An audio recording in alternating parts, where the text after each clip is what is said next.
وزیر تعلیم و محنت سندھ سعید غنی کی زیر صدارت محکمہ اسکول ایجوکیشن کا اجلاس۔ سندھ میں secretary school education Ahmed Bakhsh Narejo, D G M and E Shamir Bhutto اور دیگر افسران شریک۔ اجلاس میں کل کابینہ میں پیش ہونے والے اساتذہ کے تبادلوں کی پالیسی پر غور و فکر۔ اس پالیسی کے ادراک کے بعد اساتذہ گھر بیٹھے اپنے موبائل یا کمپیوٹر سے اپنی درخواست دے سکتے ہیں۔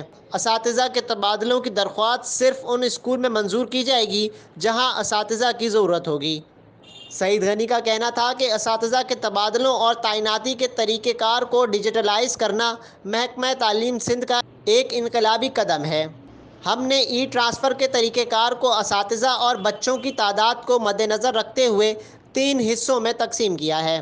پہلے وہ اسکولز ہیں جہاں اساتذہ کی تعداد ضرورت سے زیادہ ہے، دوسری کیٹیگری میں اساتذہ کی تعداد ضرورت کے مطابق ہے اور تیسری وہ جہاں اساتذہ کی تعداد ضرورت سے کم ہے۔ سعید غنی نے کہا، کوشش کی جائے کہ جہاں ضرورت سے زیادہ اساتذہ ہیں انہیں محکمے کی طرف سے وہاں ٹرانسفر کیا جائے جہاں اساتذہ کی کمی ہے۔ اب ہمیں تیزی سے کابینہ کی منظوری کے بعد ای ٹرانسفر کے تحت اسکولز میں اساتذہ کی تعداد پوری کرنے کی کوشش کرنی ہے۔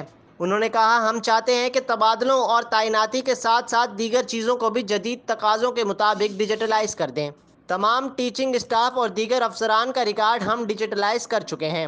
سعید غنی نے کہا، محکمہ تعلیم سندھ نے اسکولوں کو گوگل میپ پر لوکیٹ کر کے ان کی تفصیلات ایک کلک پر کر دی گئی ہیں، یہ قابل ستائش ہے۔ رپورٹ احتشام علی، وضاحت نیوز۔